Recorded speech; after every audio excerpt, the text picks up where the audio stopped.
جی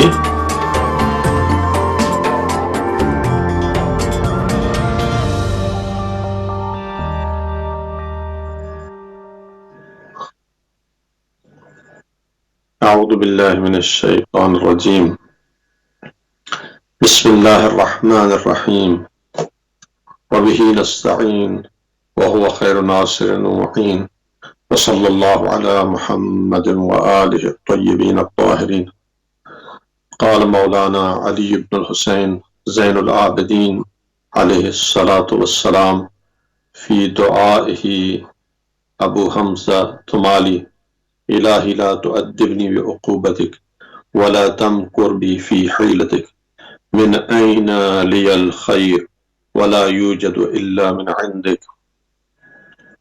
سامعین گرامی قدر اور تمام وہ لوگ جو سحر خیز ہیں، یقیناً سحر کا وقت ایک بہت ہی بابرکت وقت ہے، اور بالخصوص ماہ مبارک رمضان میں کہ جس کی تمام ساعات باعث برکت ہیں، اور اس میں سے سحر کی وقت اور سحر کا یہ ٹائم بہت ہی اہمیت کا حامل ہے، چونکہ تمام ساعات افضل الساعات ہیں اور تمام ایام اس کے افضل الایام ہیں، اور یہ مہینہ دعاؤں کا مہینہ ہے، جس کے متعلق ختمی مرتبت صلی اللہ علیہ وآلہ وسلم نے ارشاد فرمایا ہے وَارْفَعُوا أَيْدِيَكُمْ إِلَى الدُّعَاء، اپنے ہاتھوں کو دعا کے لیے بلند کرو۔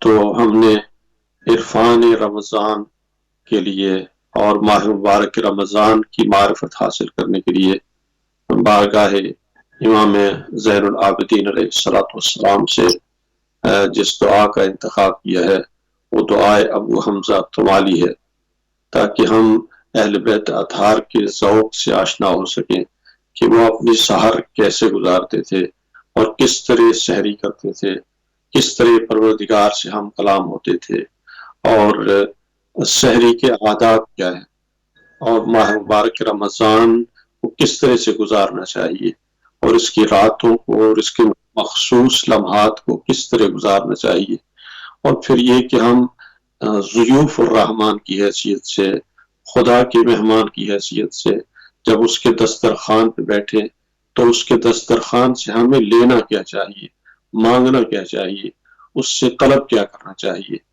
چونکہ اس نے اپنے دسترخوان کو پھیلاتے ہوئے پیغمبر گرامی اسلام فرماتے ہیں دعیتم فیہ الی ضیافت اللہ، اللہ کی ذات نے تمہیں اپنی مہمانی کی طرف دعوت دی ہے، تو دعوت دینے والی وہ ذات ہے، ہم اس کی طرف دعوت ہوئے ہیں۔ کبھی اللہ کی ذات انسان کو دعوت دیتی ہے اپنی ضیافت کے لیے، اور کبھی انسان اللہ کو اپنی ضیافت کے لیے پکارتا ہے، کبھی انسان میزبان بنتا ہے، کبھی ذات پروردگار میزبان بنتی ہے۔ وہ ماہ مبارک رمضان میں میزبان بنتی ہے، اس نے خاص وقت مخصوص کیا کہ ان اوقات میں اے میرے بندے تو میری طرف آ جا، میں تیرا میزبان ہوں، تو میرا مہمان بن جا، لیکن خود اپنی ضیافت کے لیے اور بندے کو میزبان بنانے کے لیے اس ذات نے کوئی خاص وقت معین نہیں کیا ہے۔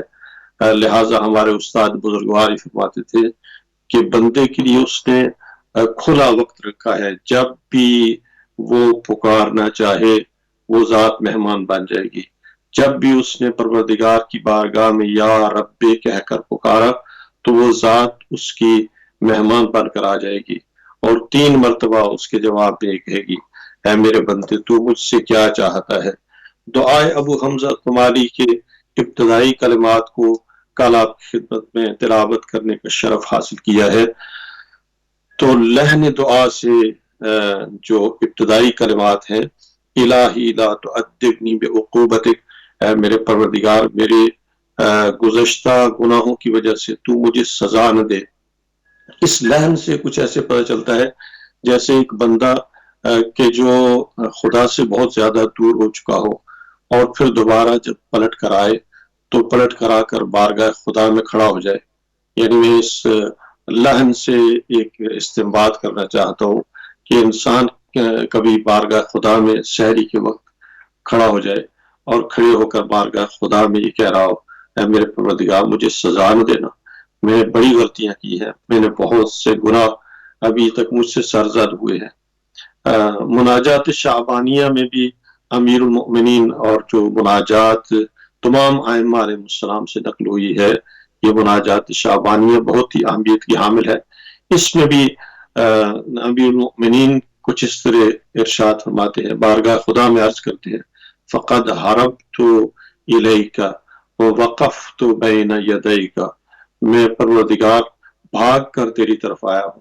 انسان کبھی اس دنیا کے حالات سے مجبور ہو کر، پریشان ہو کر بارگاہ خدا میں آ جائے، کبھی اپنے نفس کی کمزوریوں کی وجہ سے بھاگ کر پروردگار کی بارگاہ میں آ جائے، کبھی گناہوں کے بوجھ کا احساس کر کے بارگاہ خدا میں آ جائے، تو پروردگار کی بارگاہ میں کچھ اس طرح آ کر ہم کلام ہو، الہی لا تعذبنی بعقوبتک، اے خدا مجھے اپنے گناہوں کی سزا میں مبتلا نہ کرنا، اس لیے کہ تیری سزا کا میں متحمل نہیں ہوں، مجھ سے ممکن نہیں ہے کہ میں تیرے عذاب کا متحمل ہو سکوں۔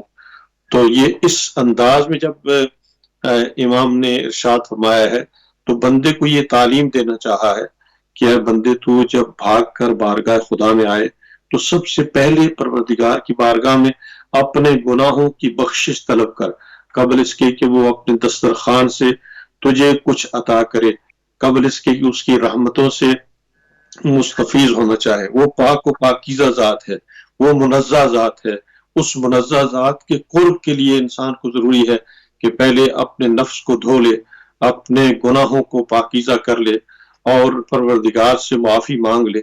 یہ مہینہ اللہ سے معافی مانگنے کا مہینہ ہے، گناہوں کا اعتراف کرنے کا مہینہ ہے، اور جب تک انسان خدا کی بارگاہ میں اعتراف نہ کر لے، کبھی انسان خدا کی بارگاہ میں استغفر اللہ تو بہت مرتبہ کہتا ہے، زندگی میں کئی مرتبہ ہم نے کہا ہے، لیکن کب ہم نے پشیمان ہو کر بارگاہ خدا میں استغفر اللہ کہا ہے؟ جیسا کہ روایت میں ملتا ہے کہ مولا کائنات امیر المؤمنین علیہ السلام کے سامنے کسی شخص نے صرف یہ جملہ کہا تھا، استغفر اللہ ربی واتوب الیہ، تو امیر المؤمنین علیہ السلام نے اس کے جواب میں ارشاد فرمایا، تیری ماں روئے، کیا تو یہ جانتا ہے کہ تو کیسا کلمہ کہہ رہا ہے؟ کیا تو نے پہلے جان لیا کہ بارگاہ خدا میں استغفار کر رہا ہے؟ پھر حضرت نے اس کو تعلیم دینا شروع کیا، فرمایا جب انسان بارگاہ خدا میں تعلیم استغفار کرنا چاہے تو استغفار کے لیے اس کے لیے ضروری ہے کہ پہلے پشیمانی کا اظہار کرے، الہی لا تعذبنی بعقوبتک، پہلے پشیمان ہوا ہے، پھر بارگاہ خدا میں یہ کہہ رہا ہے کہ مجھے معاف کر دے، مجھے سزا نہ دینا۔ اور پشیمانی کے بعد حضرت فرماتے ہیں کہ انسان کے لیے ضروری ہے کہ انسان ایک عزم کرے، ایک ارادہ کرے، آئندہ کے لیے کبھی ایسے گناہ کا ارتکاب نہیں کرے گا۔ اور تیسرے مرحلے میں اگر اس نے بندوں میں سے کسی کے متعلق کوئی ایسا گناہ کیا ہے تو اس گناہ سے متعلق بھی بندوں سے معافی طلب کرے اور لوگوں سے معافی طلب کرے تاکہ لوگ اس کو معاف کر دیں، اور جب تک حقوق عباد معاف نہ ہو جائے اس وقت تک انسان پروردگار کی بارگاہ میں معافی بھی نہیں مانگ سکتا ہے۔ ماہ مبارک رمضان میں جب سحر کے وقت خدا سے ہم کلام ہونا چاہیں تو دوسرے مقام پہ حضرت ارشاد فرماتے ہیں، وَلَا تَمْكُرْ بِي فِي حِيلَتِكَ، اے خدا مجھے میرے ہیلوں کی وجہ سے، میرے مکر و فریب کی وجہ سے تو مجھے مبتلا نہ کر دے، تیری تدبیر کا شکار ہو جاؤں۔ اور اگر کبھی اس کی تدبیر کے متعلق سوچا جائے کہ جس کے متعلق کہا گیا مَكَرُوا مَكَرَ اللَّهُ وَاللَّهُ خَيْرُ الْمَاكِرِينَ، جتنے بھی یہ ہیلا کرنے والے، سازشیں کرنے والے ہیں، ان کے لیے دعا یہ کرنی چاہیے کہ پروردگار خود ان کو ان کی سازشوں میں مبتلا کر دے۔ اور ویسے بھی ایک جملہ کہا جاتا ہے کہ جو کبھی کسی کے لیے گڑھا کھودتا ہے وہ خود ہی اس گڑھے میں گرتا ہے۔ عام عادی زندگی میں بھی یہی کہا جاتا ہے، اور اللہ کی ذات کا بھی نظام ویسے ہی ہے کہ اگر کوئی کسی کے لیے مکر و فریب کرے تو وہ خود اس مکر و فریب میں مبتلا ہو جاتا ہے۔ تو ذات پروردگار کی بارگاہ میں ہم یہ کہہ رہے ہیں، اے خدا کہیں ایسا نہ ہو کہ ہمارے مکر و فریب کی وجہ سے تو ہمیں مبتلا کر دے اور اپنی تدبیر کے ذریعے اور اپنے خاص منصوبے کے ذریعے تو مجھے ہمیشہ ہمیشہ کے لیے ذلیل کر دے۔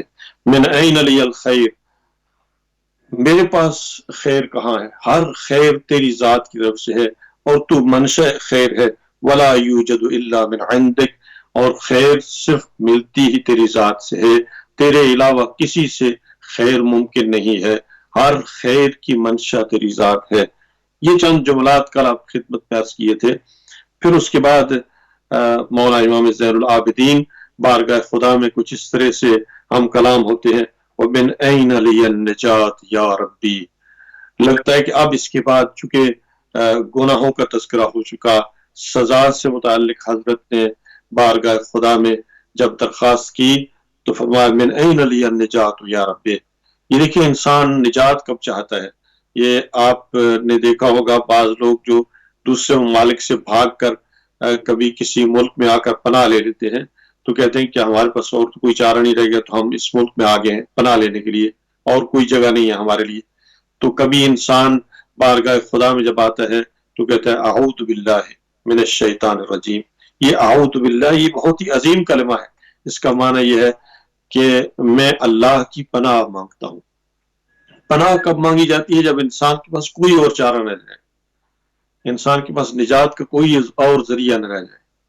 اللہ کی ذات نجات دینے والی ہے۔ من این لی النجات یا ربی، تو ہی میرا پروردگار ہے، تو ہی میرا پالنے والا ہے۔ یا ربی جب کہا ہے تو کچھ ایسے محسوس ہوتا ہے کہ جیسے جب انسان اپنا قرب پروردگار کے ساتھ محسوس کرے اور اپنے آپ کو پروردگار کے قریب سمجھ کر اس کے ساتھ مناجات کرنا شروع کرے۔ ایک مرحلہ ہے دعا کا کہ جہاں پر انسان پکارتا ہے پروردگار کو، ایک دوسرا مرحلہ اس سے بھی بالاتر ہے کہ جب انسان قریب ہو جاتا ہے۔ دعا دور سے کی جاتی ہے، جہاں پر انسان پستی کا شکار ہوتا ہے وہاں پر دعا کرتا ہے، لیکن جب انسان اللہ کے قریب ہو جاتا ہے تو وہاں پر مناجات کرتا ہے۔ مناجات یعنی سرگوشی کرنا۔ سرگوشی اس وقت کی جاتی ہے جب انسان قریب پہنچ جائے، کسی کے کانوں کے قریب پہنچ جائے تو وہاں پر بیٹھ کر اس کے ساتھ سرگوشی کرتا ہے۔ اب جب مدارج کو طے کرنا شروع کیا ہے تو آ کر قریب پروردگار کی، یا ربی اے میرے پروردگار، من این لی النجات، میرے پاس نجات کے لیے اور رستہ ہی کون سا ہے؟ تیری ذات نجات دینے والی ہے۔ اور جو دعا مناجات شعبانیہ یا شعبان کی صلوات کے ساتھ اس کو تعبیر کیا جاتا ہے، اس میں اہل بیت اطہار کے متعلق ہم نے کچھ اس طرح کہا ہے، الفلک الجاریہ فی اللجج الغامرہ۔ اہل بیت اطہار وہ چلتی ہوئی کشتیاں ہیں کہ جہاں پر طغیانی بہت زیادہ بڑھ جائے اور سمندر کچھ اس کیفیت میں ہو جائے کہ اس میں بہت زیادہ طغیانی ہو اور انسان کو غرق ہو جانے کا خطرہ ہو، تو وہاں پر اہل بیت اطہار کے متعلق ہم کہہ رہے ہیں اللہم صلی علی محمد وآل محمد الفلک الجاریہ فی اللجج الغامرہ یأمن من رکبہا۔ جو بھی اس پہ سوار ہو گیا، کشتی اہل بیت سوار ہو گیا، وہ نجات پا جائے گا۔ پس راہ نجات اس دنیا میں اہل بیت اطہار کا وجود ہے، لیکن نجات دینے والی ذات وہی ذات ہے، وہ رب آل محمد ہے۔ اس نے اہل بیت اطہار کو اس دنیا میں ہمیں بھیجا ہے تاکہ ہم اس دنیا میں اپنی مشکلات اور اس دنیا کے اس طغیان سے اور اس طاغوت سے نجات حاصل کر سکیں، اور اس کشتی نجات کے ذریعے ہم اللہ کے قریب ہو سکیں۔ وَلَا تُسْتَطَاعُ إِلَّا بِكَ، اور یہ نجات ممکن نہیں ہے، کسی کی استطاعت میں بھی نہیں ہے مگر تیری ذات سے یہ استطاعت ممکن ہے۔ لَلَّذِي أَحْسَنَ اسْتَغْنَى عَنْ عَوْنِكَ وَرَحْمَتِكَ، کائنات میں کوئی بھی احسان، کوئی نیکی بھی اگر ہوتی ہے تو اس میں اگر تیری مدد شامل حال نہ ہو، تیری رحمت شامل حال نہ ہو، اس وقت تک کوئی ممکن نہیں ہے۔ ہم جتنی نیکیاں کرتے ہیں اس دنیا میں عزیزان گرامی، یہ کوئی ہمارا اپنا کمال تھوڑا ہی ہے، یہ تو اس ذات کا کمال ہے جو ہمیں نیکی کی توفیق عطا کرتا ہے۔ ایک شہید کا جملہ عرض کرتا ہوں کہ اس نے اپنی وصیت کے جملات میں کہا تھا، اس سے پہلے میں یہ سوچتا تھا کہ میں پروردگار کی طرف جا رہا ہوں، لیکن کچھ مدت کے بعد مجھے اس بات کا احساس ہونا شروع ہوا کہ میں کون ہوں جو خدا کی طرف جاؤں، یہ تو ذات پروردگار ہے جو مجھے اپنے قریب بلاتی ہے۔ پروردگار کی ذات ایک مقناطیس کی مانند ہے، ایک بڑا مقناطیس جو ہے وہ خود جو دھات ایسی ہو جو مقناطیس کے قریب آ سکتی ہو، اس کو خود اپنے طرف کھینچنا چاہتی ہے۔ ذات پروردگار انسان کے ساتھ محبت کرتی ہے، اور بالخصوص اپنے مومن بندے کے ساتھ محبت کرتی ہے، عشق کرتی ہے۔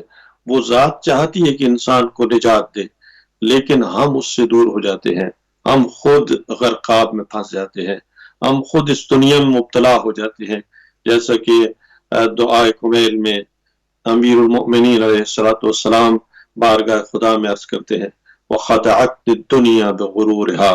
انسان کو یہ تعلیم دیتے ہوئے امیر المؤمنین ارشاد فرماتے ہیں کہ انسان کبھی یہ دنیا تجھے دھوکہ دے لیتی ہے، خَدَعَتْنِ الدُّنْيَا بِغُرُورِهَا، مجھے اس دنیا نے اپنے غرور کے ذریعے دھوکہ دے لیا ہے اور میں اس میں مبتلا ہو گیا ہوں۔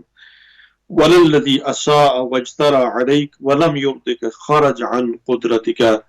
اگر کوئی غلطی بھی کرتا ہے اور جرأت کرتا ہے تیری بارگاہ میں، وہ بھی تیری قدرت سے خارج تھوڑا ہی ہے، اس نے یہ سمجھ لیا ہے کہ وہ مملکت خدا سے خارج ہو جائے گا۔ امام حسین علیہ السلام کبھی کسی جوان نے آ کر پوچھا تھا کہ یا ابن رسول اللہ، میں زندگی میں بہت زیادہ گناہ کرتا ہوں، کیسے ممکن ہے کہ میں گناہوں سے نجات حاصل کر لوں؟ تو جواب میں فرزند رسول خدا سید الشہداء علیہ السلام نے ارشاد فرمایا، اے جوان، اس کائنات کے علاوہ کوئی اور کائنات تلاش کر، یہ کائنات تو پروردگار کی کائنات ہے، اللہ کی کائنات سے نکل جا اور پھر گناہ کر۔ کبھی ایسے ممکن ہے کہ اس کی قدرت سے انسان خارج ہو جائے، گناہ کرے، جرأت کرے، لیکن اس کی قدرت سے کیسے وہ انسان خارج ہو سکتا ہے؟ لا يمکن الفرار من حکومت، تیری حکومت المملکت سے کون خارج ہو سکتا ہے؟ اور جب حضرت نے یہ جملہ کہا تو اس کے بعد امام زین العابدین بارگاہ خدا میں کئی مرتبہ یا رب کہہ کر پکارتے ہیں، اور یہاں پر روایت ملتا ہے کہ جب تک نفس باقی ہو انسان تسبیح کرنا شروع کرے، یا رب یا رب یا رب، اور جب تک یہ سانس آتا رہے مسلسل یہ کہتا چلا جائے، یہاں تک کہ یہ تسبیح انفسی بن جائے۔ ایک وقت انسان کی یہ تسبیح زبانی ہوتی ہے اور کبھی یہ تسبیح باطنی بن جاتی ہے، قلب انسان سے کبھی تسبیح ہونا شروع ہوتی ہے۔ ہماری اکثر تسبیح زبانی تسبیح ہوتی ہے، زبان سے نیچے اترتی ہی نہیں ہے، کبھی باطن میں جاتی ہی نہیں ہے۔ کبھی جب انسان یا رب کہے تو یہ زبان بند ہو جائے اور نفس یا رب کہنا شروع کرے۔ ماہ مبارک رمضان وہ مہینہ ہے کہ جس کے متعلق ختمی مرتبہ صلی اللہ علیہ وآلہ وسلم نے ارشاد فرمایا، انفاسکم فیہ تسبیح، اس میں یا رب کہنے کی ضرورت نہیں ہے، یہ سانس لیتے ہیں تو ایسے جیسے سبحان اللہ، الحمدللہ، اللہ اکبر، لا الہ الا اللہ۔ اس ذات کا کتنا لطف ہے کہ اس نے جب اپنا دسترخوان بچھایا تو ہماری سانسوں کو بھی تسبیح بنا دیا، ہماری نیند کو بھی اس نے عبادت بنا دیا ہے۔ یہ اس کا لطف ہے پروردگار کا۔ رحمت الہی کچھ اس طرح جوش میں آتی ہے کہ جب وہ میزبان بن جائے تو اپنے مہمان کے ساتھ اچھا سلوک کرنا چاہتی ہے۔ ہم تو مہمان سے بھاگتے ہیں، اس نے کہا مہمان کا احترام کرو، جب مہمان گھر میں آئے تو اس کا استقبال کرو، جب جانے لگے تو اس کو رخصت کرو، اس کی تودیع کرو، اس کو خدا حافظ کہو، اس کی مشایعت کرو۔ مہمانوں سے بھاگنا نہیں چاہیے۔ اہل بیت اطہار کی شیوہ یہ ہے کہ اہل بیت اطہار کے دروازے مہمانوں کے لیے کھلے ہوتے تھے۔ امام حسن مجتبی علیہ السلام کا دسترخوان معروف ہے کہ جو 24 گھنٹے کھلا رہتا تھا، جب بھی کوئی آدمی جس وقت بھی امام مجتبیٰ کے دروازے پہ آ جائے اور آ کر کھانا مطالبہ کرے، اس کو اسی وقت کھانا ملے گا، کوئی دوسری چیز مطالبہ کرتا تھا اس کو ملتی تھی، دسترخوان کھلا رہتا تھا۔ یطعمون الطعام علی حبہ مسکینا و یتیما و اسیرا، یہ کھلانے والے، اطعام کرنے والے ماہ مبارک رمضان میں اللہ کی ذات سے یہ سبق سیکھیں کہ اللہ میزبان بنتا ہے اور ہمیں مہمان بناتا ہے۔ اس کو جب پکاریں تو یا رب یا رب یا رب، اپنے نفس کے آخری لمحے تک مسلسل اس کو پکارتے رہیں، مسلسل اس کو پکاریں یہاں تک کہ کچھ اتنا قریب ہو جائے کہ اس کے قرب کا انسان احساس کرے، تاکہ انسان وہ زمانہ یاد کرے کہ جب کبھی اس کی یہ نفس اس قفس سے، جان سے اور جسم سے نکلے گی تو اس وقت کو یاد کرے، اس وقت بھی اسی طرح یا رب کہتے ہوئے انسان اس دنیا سے اٹھ جائے، یا رب یا رب یا رب۔ اور اہل بیت اطہار کی دعاؤں میں مسلسل یہ کلمہ ملتا ہے۔ رب کا کلمہ کبھی مالک کے معنی میں ہے اور کبھی مربی کے معنی میں ہے۔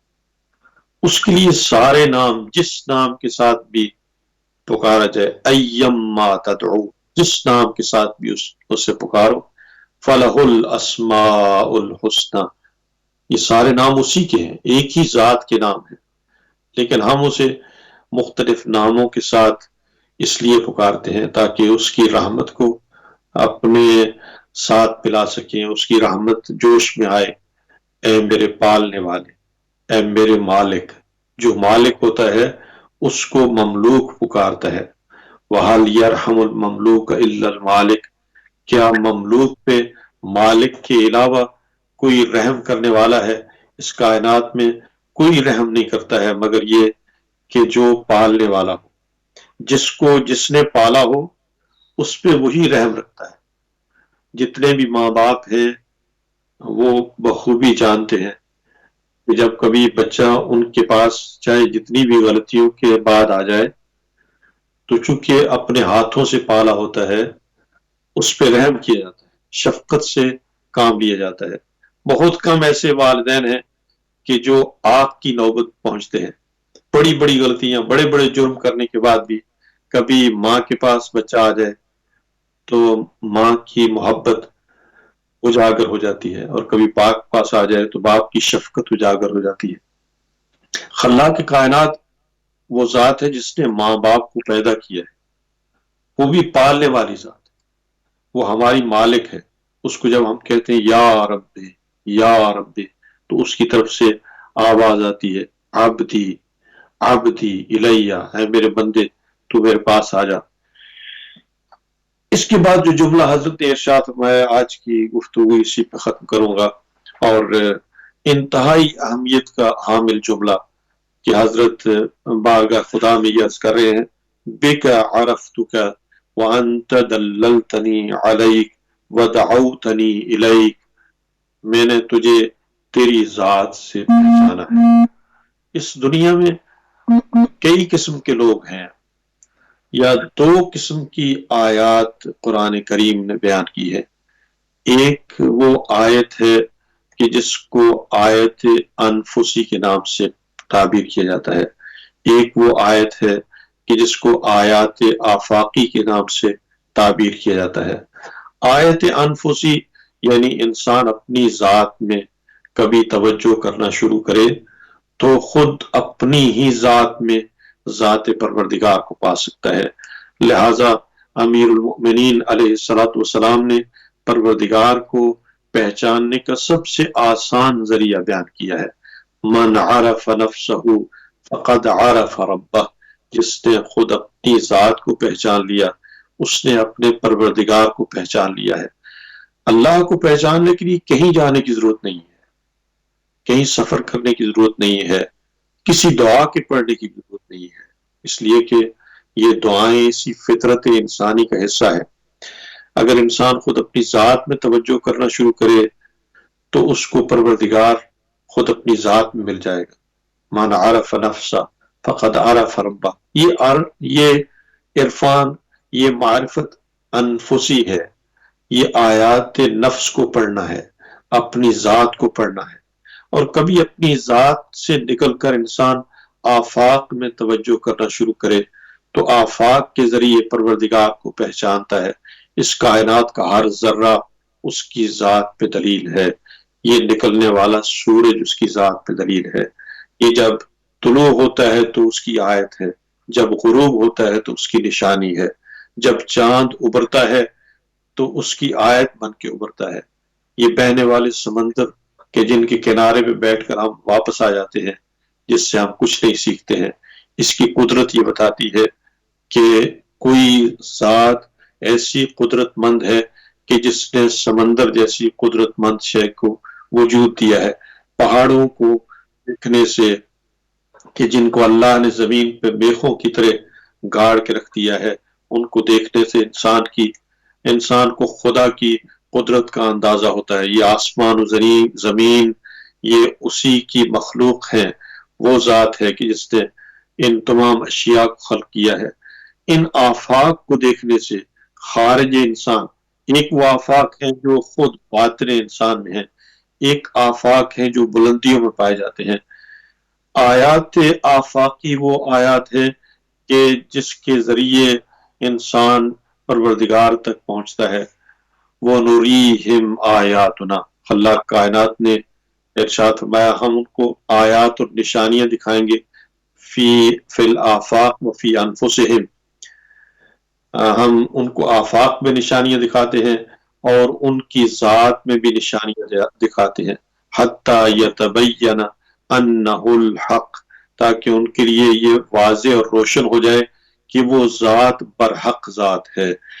تو جب اس ذات نے یہ نشانیاں ہمیں دکھائی تو دو طرح سے ہم نے اس کی نشانی کو دیکھا ہے، ایک اپنی ذات میں نشانیوں کو دیکھا ہے، ایک آفاق میں نشانیوں کو دیکھا ہے۔ امام زین العابدین علیہ السلام جب پروردگار سے ہم کلام ہو رہے ہیں تو بارگاہ خدا میں یہ کہہ رہے ہیں پروردگار نہ میں نے تجھے اپنی ذات سے پہچانا ہے نہ آفاق سے پہچانا ہے، ہم اہل بیت اطہار نے تجھے تیری ذات سے پہچانا ہے۔ یہ ذات سے پہچاننا یہ بہت بڑا کمال ہے، جہاں پر انسان اپنے وجود سے، اپنی جان سے بھی نکل جائے، اس جہان سے بھی نکل جائے، نہ جہان کو دلیل سمجھے نہ اپنی جان کو دلیل سمجھے، بلکہ اس ذات کو خود اس کی ذات پہ دلیل سمجھے۔ بیکا عرفتک، تجھے میں نے تیری ذات سے پہچانا ہے۔ یہ جملہ کوئی عام آدمی نہیں کہہ سکتا ہے، ہم ان کی زبان سے یہ جملہ ضرور ادا کرتے ہیں، لیکن ہم میں یہ سخت کہاں کہ ہم اس خدا کی بارگاہ میں کہیں کہ خدا ہم نے تجھے تیری ذات سے پہچانا ہے۔ ہاں البتہ اس اعتبار سے کہہ سکتے ہیں کہ اے پروردگار اگر تو ہمیں اپنی ذات کی معرفت نہ دیتا تو ہم تجھے کیسے پہچانتے؟ تو نے اپنے آپ کو خود پہچانوایا ہے، لہٰذا ہم نے تجھے پہچانا ہے۔ اگر تو ہمیں اپنی حمد کا سلیقہ نہ سکھاتا کہ جیسے تو نے جب کہا الحمدللہ رب العالمین، حمد ہے اس ذات کی کہ جو عالمین کا بھی پروردگار ہے، وہ عالمین کا پروردگار یہ سکھاتا ہے حمد کیسے کی جاتی ہے۔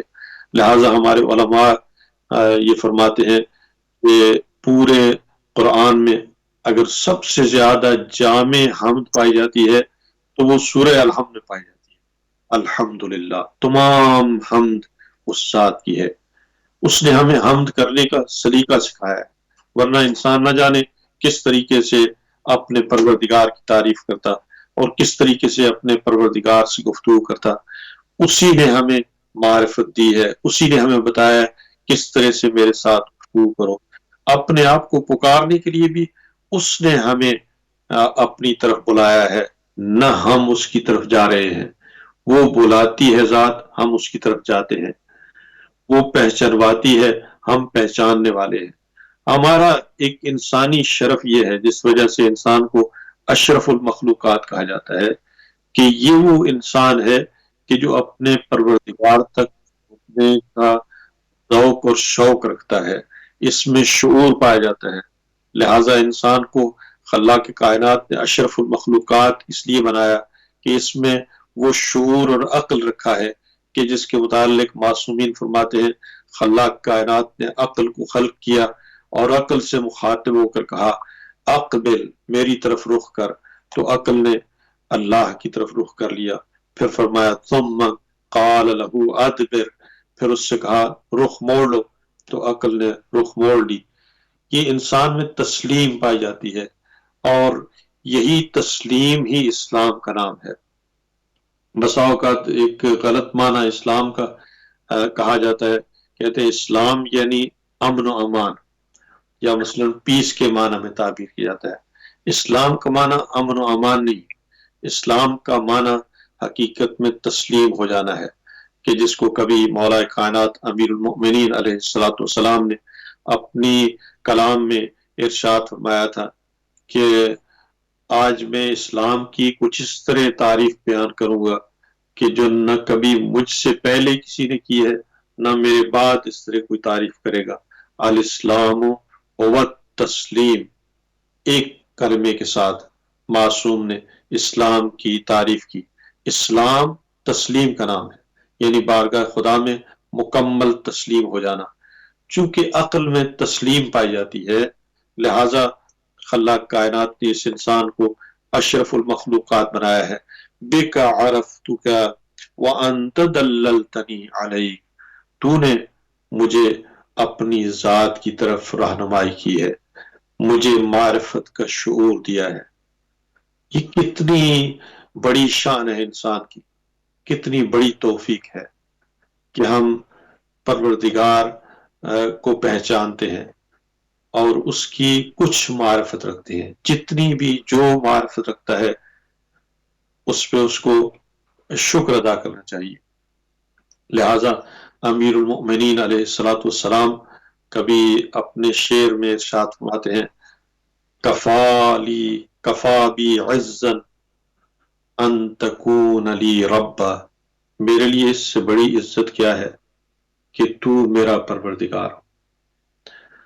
وَكَفَى بِي فَخْرًا أَنْ أَكُونَ لَكَ عَبْدًا، میرے لیے اس سے بڑا فخر کیا ہو سکتا ہے کہ میں تیرا بندہ کہلاؤں۔ اس کی بندگی بھی ہمارا فخر ہے، اور اس کا رب ہونا ہمارے لیے عزت کا باعث ہے۔ اے انسان اور عزیزان گرامی، ماہ مبارک رمضان معرفت حاصل کرنے کا مہینہ ہے، عرفان الہی کے حاصل کرنے کا مہینہ ہے۔ اس ذات نے اپنی طرف اس لیے پکارا ہے تاکہ بندہ اسے پہچان سکے۔ انت دللتنی علیک، تو نے اپنی طرف رہنمائی کی ہے۔ دلیل یعنی دللتنی، دلیل کہتے ہیں ایک رہنما کو۔ دلیل مختلف طرح کی ہو سکتی ہے، بسا اوقات بعض لوگ نشانیوں سے کسی شے کو پہچانتے ہیں، بعض لوگ قریب سے جا کر کسی شے کو پہچانتے ہیں، کبھی ہم دور سے اٹھتے ہوئے دھوئیں کو دیکھ کر آگ کو پہچانتے ہیں، کبھی قریب جا کر آگ کو دیکھتے ہیں، اور کبھی تیسرے مرحلے میں ہم اس آگ کو قریب سے محسوس بھی کرتے ہیں، اس کی گرمی کا بھی احساس کرتے ہیں۔ یہ تینوں مراحل بہت ہی اہمیت کے حامل ہیں۔ کبھی یقین کی منزل ایسی ہوتی ہے کہ دور سے صرف دھواں دیکھا جاتا ہے، اور دوسرے یقین کی منزل انسان کی ہے کہ کبھی انسان قریب جا کر آگ کو اپنی آنکھوں سے دیکھ لیتا ہے، اور کبھی اس آگ کا خود احساس بھی کر لیتا ہے۔ خلاق کائنات سے متعلق بھی اسی طرح کے تین قسم کے انسان ہیں۔ کچھ دور سے صرف دھواں دیکھ رہے ہیں اور اس کائنات کی نشانیوں کو دیکھ رہے ہیں، کچھ ایسے ہیں کہ جو تھوڑا قریب جا کے انہوں نے آنکھوں سے دیکھ لیا ہوا ہے۔ لہٰذا کبھی مولا کائنات امیر المؤمنین علیہ السلام سے کسی نے پوچھا تھا کہ یا علی، کیا آپ نے پروردگار کو دیکھ لیا ہے؟ تو مولا کائنات نے جواب میں ارشاد فرمایا ہم اس کی بندگی ہی نہیں کرتے جس کو ہم نے دیکھ نہ لیا ہو، لیکن اس کو اپنی ظاہری آنکھوں سے دیکھا نہیں جا سکتا ہے، اس کو باطنی آنکھوں سے دیکھا جا سکتا ہے۔ بس جو لوگ حق الیقین کی منزل فائز ہوتے ہیں وہ اس آگ کو قریب سے محسوس کرتے ہیں، یا اللہ کی محبت کو قریب سے محسوس کرتے ہیں، محبت الہی کے سائے میں زندگی بسر کرتے ہیں، اس کی گرمی کا احساس کرتے ہیں۔ لہٰذا وہی کہتے ہیں وَأَنْتَ دَلَّلْتَنِي عَلَيْكَ وَدَعَوْتَنِي إِلَيْكَ، تو نے مجھے اپنی طرف پکارا ہے۔ اگر ایک مومن، ایک روزہ دار صرف اسی جملے کو ماہ مبارک رمضان میں بار بار کہتا رہے تو اس کو ماہ مبارک رمضان کا یقیناً لطف محسوس ہوگا۔ تو نے مجھے اپنی طرف پکارا ہے، چونکہ پیغمبر صادق و امین ذات نے یہ کہا دعیتم فیہ الی ضیافت اللہ، تم اس مہینے میں اللہ کی ضیافت کی طرف پکارے گئے۔ تو سحری کے وقت بارگاہ خدا میں بیٹھ کر یہ کہے اے خدا تو نے مجھے پکارا ہے، مجھے نہیں پتا کیوں پکارا ہے، میں نہیں جانتا ہوں، تو مجھے بتا دے مجھے کیوں پکارا ہے۔ ہم کبھی خدا سے اپنی حاجات طلب کرتے ہیں، کبھی انسان بندہ بارگاہ خدا میں بندگی کی حالت میں خدا سے یہ مخاطب ہو کر کہے اے میرے پروردگار تو مجھ سے کیا چاہتا ہے؟ کیا تیرا بھی کوئی مطالبہ ہے؟ کیا تو بھی مجھ سے کچھ چاہ رہا ہے؟ میں تیری ہر چاہت کو پورا کرنے کے لیے تیار ہوں۔ خدا کی بارگاہ میں کبھی لبیک کہنے کی ضرورت ہے۔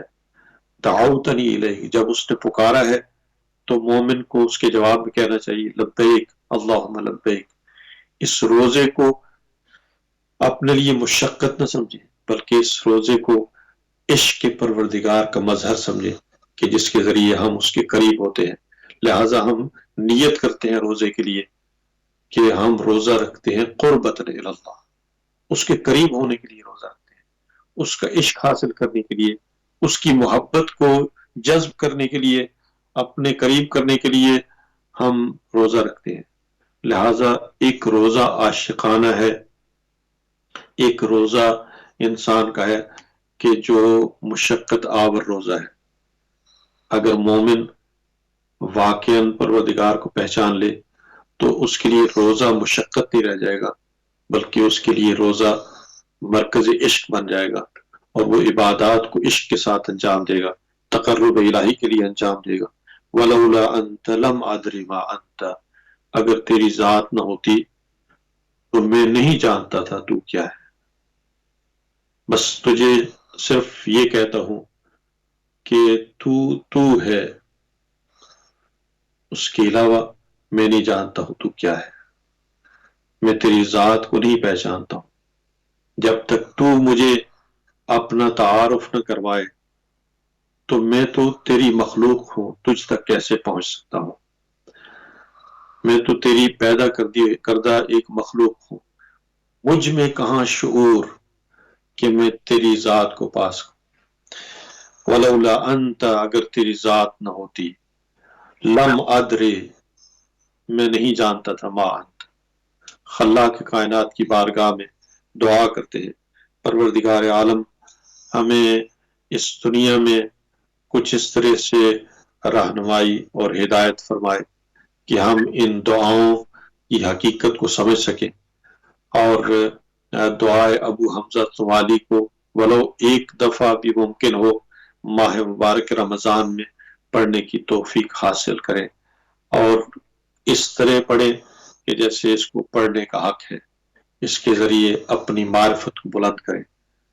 یہ عرفان رمضان ہے، آئیے رمضان کو معرفت کے ساتھ گزاریں، اور ماہ مبارک رمضان کو اپنی دل کی آنکھوں سے دیکھنے کی کوشش کریں، ظاہری نگاہوں سے نہ دیکھیں۔ عبادات کو جب تک ہم اپنی ظاہری نگاہ سے دیکھنے کی کوشش کریں گے، عبادت کو نہیں پا سکیں گے اور نہ ہی عبادت کر سکیں گے۔ عبادت کو باطنی نگاہ سے دیکھنے کی ضرورت ہے۔ انسان کو خدا نے ظاہری جسم کے ساتھ پیدا نہیں کیا ہے، بلکہ اس کے لیے جان بھی رکھی ہے، اس جان کو زندگی دے تاکہ وہ جان روزہ رکھے، نہ صرف جسم روزہ رکھے۔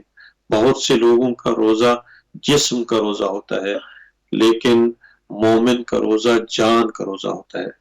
جان کا روزہ جان کی طرح رکھا جاتا ہے، جیسے جس کے ساتھ انسان کو عشق اور محبت ہو۔ خلاق کائنات ماہ مبارک رمضان میں ہماری توفیقات میں اضافہ فرمائے اور پروردگار ہمارے گناہوں سے درگزر فرمائے، ہمیں اپنی معرفت نصیب فرمائے اور اپنی معرفت میں ہمیں وہ کمال عطا کرے کہ جس میں ہم بھی کبھی کہہ سکیں بے کا عرفتک وانت دللتنی علیہ۔ السلام علیکم ورحمۃ اللہ وبرکاتہ۔